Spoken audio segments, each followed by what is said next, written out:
Hello, everyone, and welcome back to the Philosophy of Fitness podcast, episode number 79. My name is Haley. I'm going to be your host today and every single day that you are tuning in. And if you can't tell already, I am so excited to be back. It has been a minute since I've been consistent with this podcast, and a lot has been happening in my life behind the scenes that I'm going to update you guys on. And if you're watching this episode, you will know that I finally have a studio set up, and it feels so good to actually have like a designated space to do this podcast now, because that's something I've been missing since I moved here from New York. And I was really trying to replicate the setup that I had back in my little closet studio space that I had in New York, where I had brick wallpaper up. And this is the closest I could get. I had a real hard time trying to hang this brick wallpaper that I had found. If you guys are curious too, my old studio setup, it was just peel and stick brick wallpaper. But I tried doing that here and I didn't realize that the walls are textured, so it wasn't sticking very well. I was trying so hard to get the air bubbles out. I was so excited to have that background, and it just was not working. It was just not in the cards for me, and I had to kind of accept it. I said, okay, you know what? I'm not going to get upset about it. I'm really happy with how this looks now. I'm so excited to have this designated space. I feel like it's just going to be so good for creativity and just having a designated spot to do all of this stuff. So I am so excited to be set up in this space and to welcome you guys back to the podcast after a little hiatus that I took. But if you haven't already told by today's title, we're going to be talking about the dark night of the soul. And that's something that I think doesn't get spoken about enough, especially in the spiritual space, because it's oftentimes a catalyst for a lot of us to a spiritual awakening. And there's some myths about it. There's some things that I want to debunk. And I also just want to update you guys on my life, what I've been up to. Like I said, things have been crazy. They're finally starting to settle down though. So that's what we're going to be getting into today. So grab a snack, fasten your seatbelts, whatever you want to do. We're going to be diving deep into the rabbit hole of the dark night of the soul. But before we do that, I want to give a quick thank you to today's sponsor, Keen. Today's episode is sponsored by Keen. And if you're not familiar, Keen is the world's largest network of talented psychics who provide psychic readings to help you answer your most pressing questions about love, relationships, career, and more. So I use Keen whenever I have a question about my career or my love life, or I just need a little bit of guidance. And I actually just met with an advisor recently, and she gave me some really great advice regarding my love life. And she really made me feel reassured about the direction that I'm heading in. And she didn't even know anything about what I'm going through currently, but she was spot on with everything that I've been feeling and everything that I've been dealing with. And I left that call feeling so reassured and like I really knew which direction I wanted to move forward with things. So if you want to get a reading on Keen like I did, it's super easy to start. All you have to do is create an account and you'll be able to choose from hundreds of readers who are online right now. And the thing I love about Keen the most is that you can really pick and choose which readers are going to resonate with you the most based on what exactly it is you're looking for and what skills you're looking for as well. And each of these readers have unique specialties designed to help you in your particular situation. So you can choose whichever reader suits you best, and then you'll be able to connect with them either via a phone call or a text chat. And as a new customer on Keen, I'm excited to offer to you guys that you can try your first 10 minutes for just $1.99. That's up to $99 in savings, which is an amazing deal. So if this sounds like something you're interested in, you can head over to TryKeen, that's KEEN.com/Haley Noel to get some big savings on your first reading. Okay, so where do I even begin? Life has been crazy the past couple months, guys. It has been a ride. It's been hard. I'm not going to lie. This has been a season of life that's been very difficult for me. And I think the hardest thing that I've had to deal with is my great aunt, who was very sick. She was not doing well.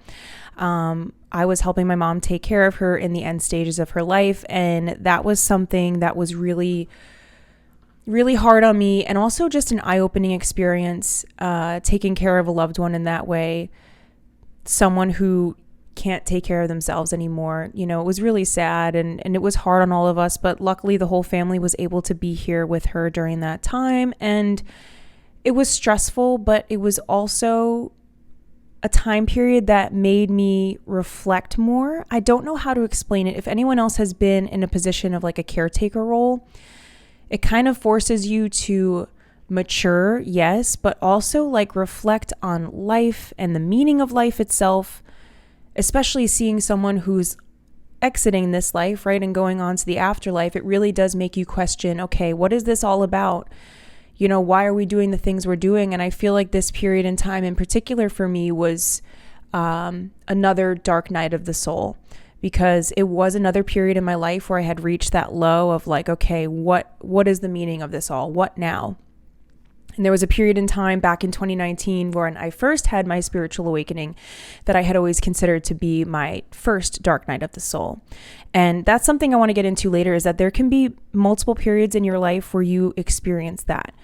And I think that's a common misconception, is that people think it only happens once in your life, or you only wake up once. I don't necessarily think that's true. That's my personal opinion.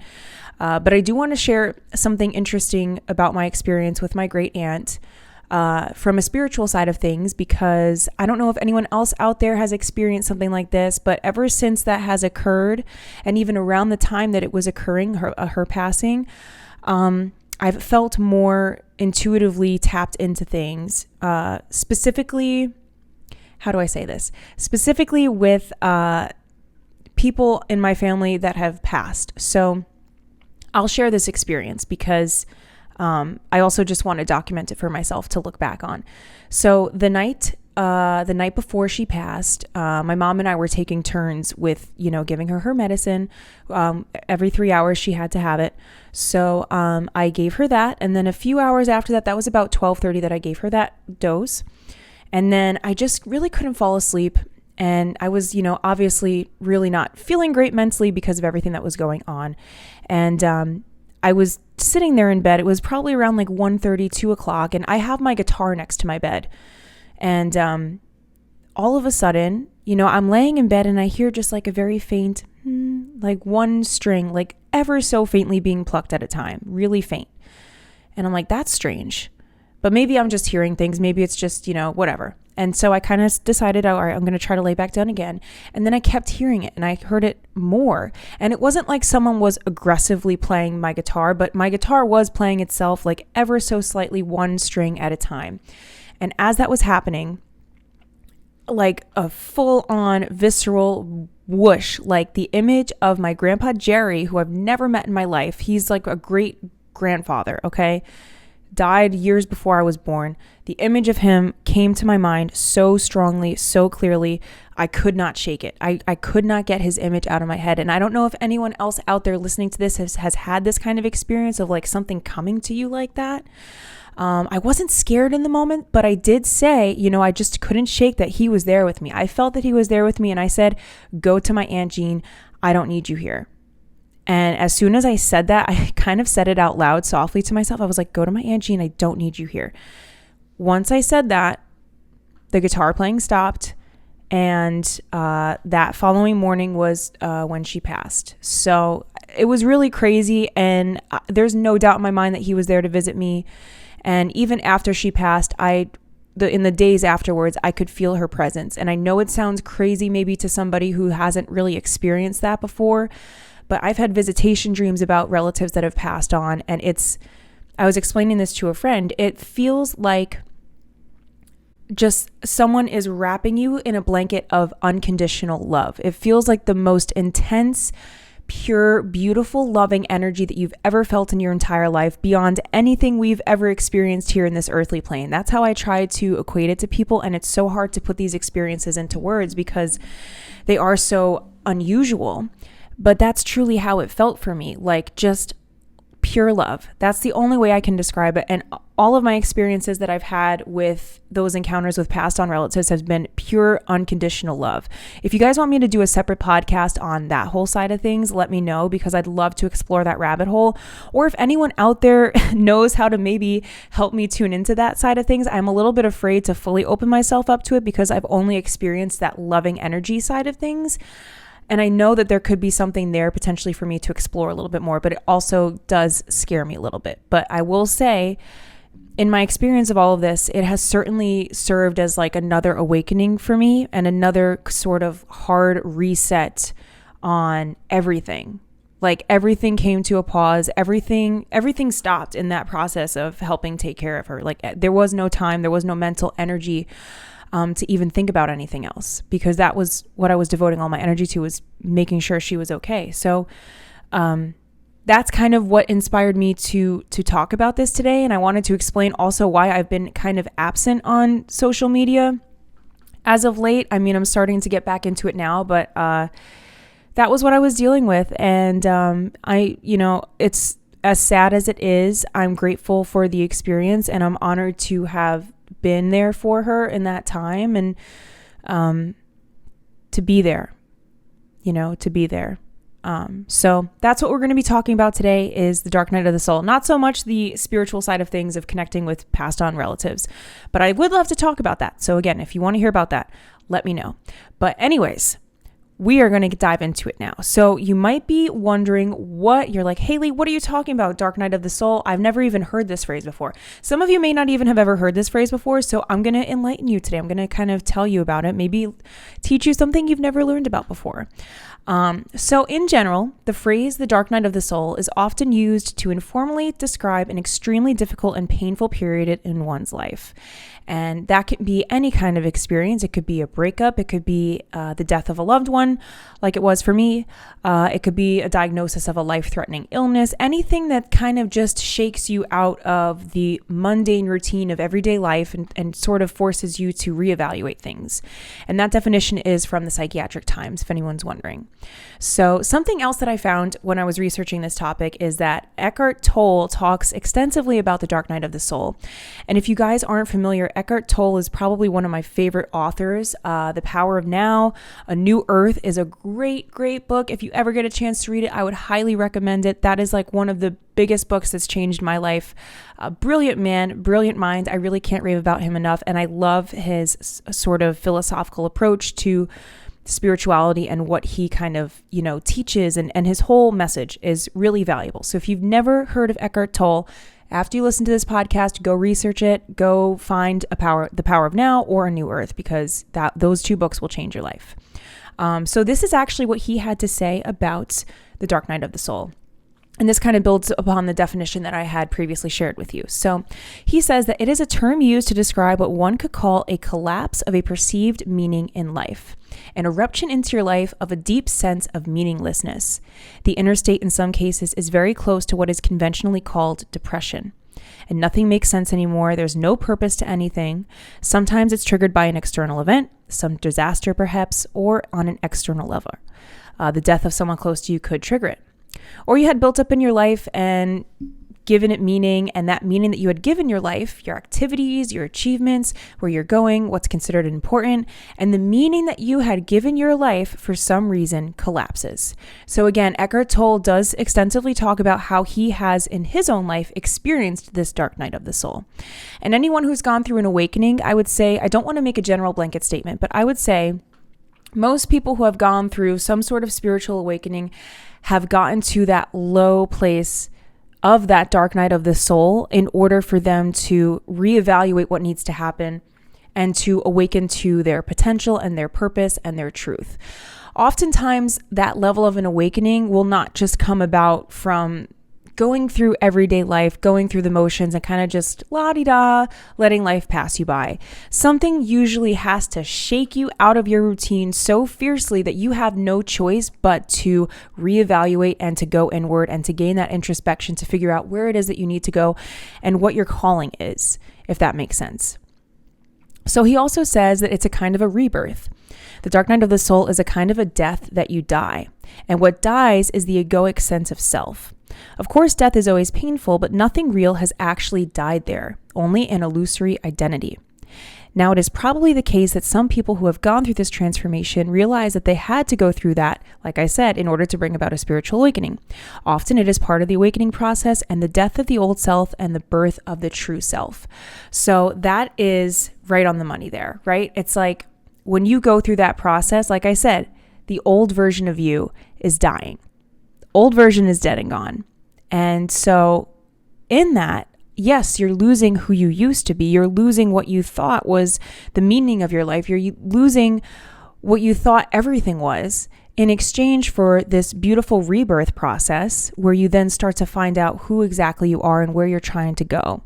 I almost think of it as like, think of the seasons, right? The 4 seasons. When you have winter, everything dies. everything looks drab, it looks dead, it's gray, it's cold, it's dark. But then you have to have that process of the death of winter, right? In order for spring to come around and for the plants to bloom again, for color to come back, for the vivid beauty of nature to return, you have to have that period of that darkness. And it kind of almost, even alludes to like the duality of life in itself, right? It's like we have to have these low points in order for us to be able to really appreciate and truly value the good experiences that we have. So like I said, it is a part of the journey. And it's kind of like an initiation. So it basically takes you from one phase of your life to another. Initiation is a really good way to put it. And I'm thinking back to the first time that I had experienced this in 2019. I will tell you guys, back in 2019, the thing that had triggered it for me was a bad breakup situation that I had been going through, and also some struggles that I was just dealing with internally. That was also the time where I decided that I had to give up alcohol. That's when it became really clear to me, just sitting with myself, that alcohol was no longer serving me anymore, and it was actually the root of a lot, if not most, of my unhappiness and shame and guilt, fear, anxiety. It was during that period that I had identified that alcohol was the root of most of my problems. And that was such a huge part of my awakening process, was eliminating alcohol. And that absolutely changed my life, which, by the way, I just passed 1,000 days alcohol free. And I didn't even get to really talk about it because so many things were happening, but I will address that because it's been almost like 3 years now. So I definitely want to speak about that more. But again, that dark night of the soul triggered me to reevaluate everything that I had thought my life meant up until that point. So it is really interesting how it's kind of like an initiation process. And like I said earlier, this is a myth that I have heard some people speak about, and they say that, oh, well, you only have one dark night of the soul in your life. It only happens once, or boom, one day happens and you're like, oh, I'm awake now. That's it. I've ascended. I'm here. I've arrived. Like, that's not how it works. You can have many dark nights of the soul in your life. I wouldn't say it's like a weekly occurrence, right? But there can be multiple points in a person's life where they get to that point of feeling that meaninglessness and feeling that low point of like, why am I even here? What am I doing? What is the point of this all? And when you reach that point and you have the option to either fall into that darkness, right? Or you take it the other way and you say, okay, this is a really low point now. It's basically like a rock bottom. For people that aren't really like spiritual, I would say a dark night of the soul is essentially like a rock bottom point, whether it's like mentally, emotionally, or just every area of your life where you have no choice but to reevaluate and rebuild from there. It's basically that point at which you have no choice but to, like a phoenix, rise from the ashes and experience that rebirth. And like I said, you may have several dark nights of the soul in the course of your life because you're always becoming more of a person and you're always entering life more fully. And it's true, because I even think about a spiritual awakening. When I talk about my awakening back in 2019, I awoke to an extent to a lot of different things that I hadn't even thought about before, and I hadn't even really like explored before.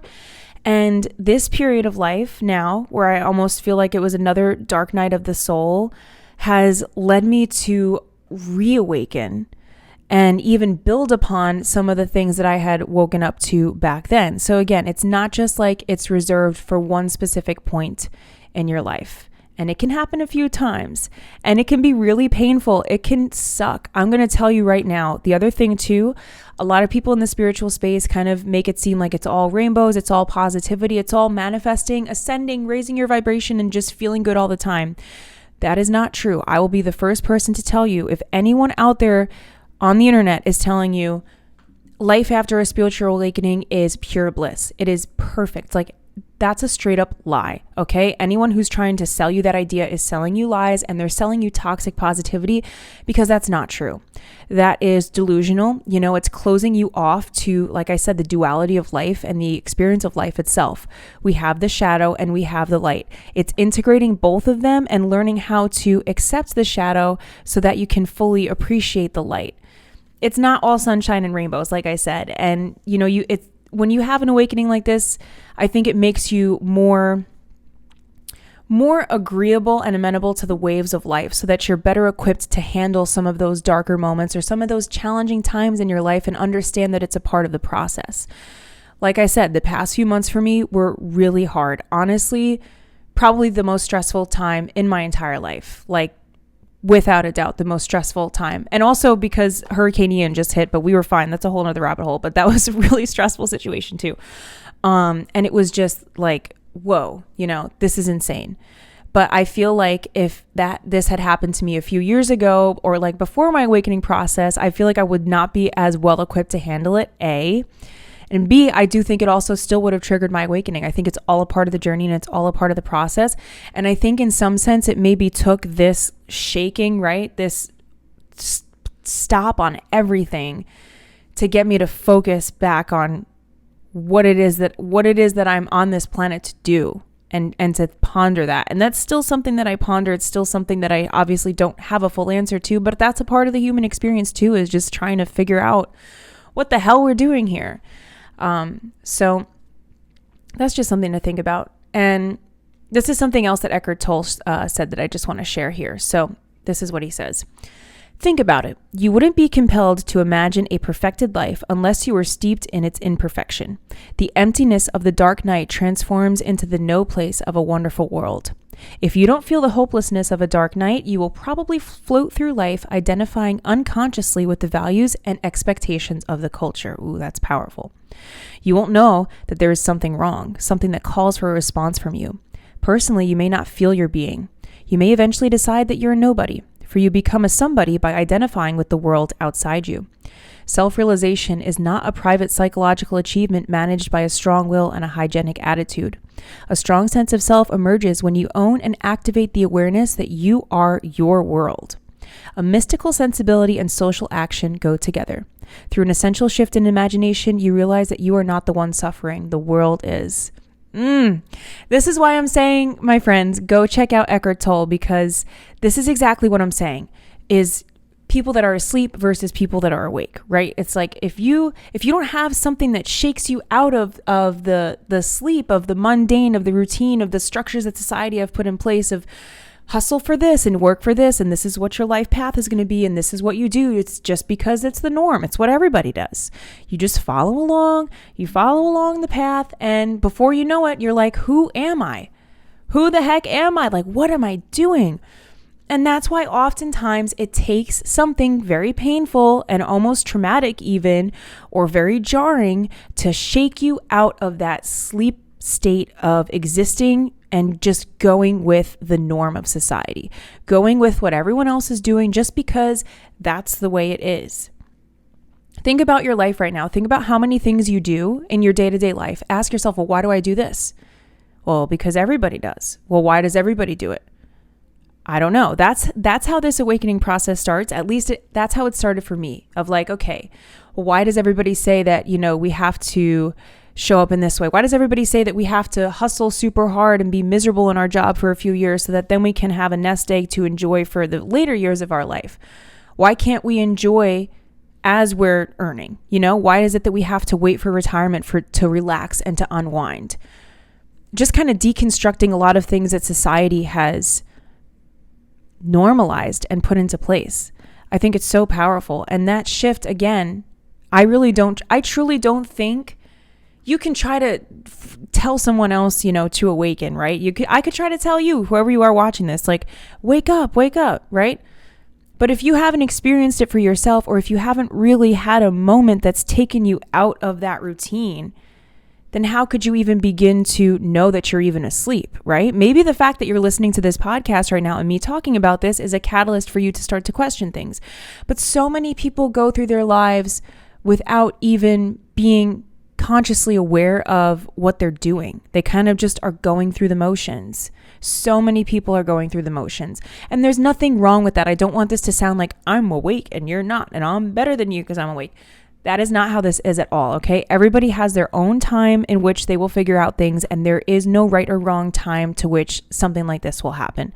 There's people that go their entire lives without experiencing an awakening. There's people that have awakenings at a very young age and realize these things very young. I know some people that have had this awakening like in their teen years. even a little bit younger than that. And there's no right or wrong to it. But it really does make you question, like if you're listening to this, okay, I'm listening to this stuff. This seems really interesting. So where in my life am I just kind of being a sheep? I know that term is really politically charged and I kind of wish it wasn't. But think about it, like that herd mentality of just doing everything because everybody else is doing it. When you start to kind of examine your life in that way, and then you start to even examine your thoughts that you have about yourself, and then you realize, well, that thought isn't even from me. That's from a societal construct that's kept me thinking in this lack mentality or this limiting way about myself. That's how this stuff starts. And it's a beautiful journey, and it's a never-ending journey. That's the other thing I want to make really clear with this, is that there's never a point where you're just like, I'm awake, that's it, I'm at the highest level. Like I said, anyone who tells you that is a scam artist. Like, run away, seriously, because life is a never-ending journey. And we are always unraveling more and more into ourselves. We're always unlearning more and learning more and integrating more. And how could you possibly put a timeline on that, or like a stamp of approval to say, that's it, I'm awake now? You really can't. It's a never-ending journey. I truly, unless you're like some sort of Buddhist monk, those people that like levitate, those monks that levitate, unless you're at that level, there will never be a moment at which you've arrived at the destination. The journey itself is the destination, because you're always learning more about yourself, and you're always expanding on what you've learned, and you're always going through new experiences that'll force you to dive deeper into yourself. So, like I said, it's a part of the process of waking up. And there's another analogy that I wanted to give you here, just to kind of like boil this down to make it a little bit easier to understand. I know this is a really like philosophical topic and something that might be a little bit heady, but I think it's so valuable for people out there to know about this. And I was thinking about this analogy for the dark night of the soul. Think about how a diamond is formed, right? Diamonds are like the most precious, beautiful stone in the world, gem, whatever you want to call it. They need immense pressure to form. Immense pressure is needed for a diamond to fully materialize. So think about that. Even though you may not be able to see it in the moment, even though you may right now watching this be going through your dark night of the soul and things feel so hopeless and they feel so meaningless, what if you are in that pressure stage of building, right? What if you are in that stage right now of the diamond forming and you just can't see it? But that's what's going to be emerging from this rebirth process, is you coming out on the other side so much stronger, like a butterfly in a cocoon, like coming out of the cocoon and expanding.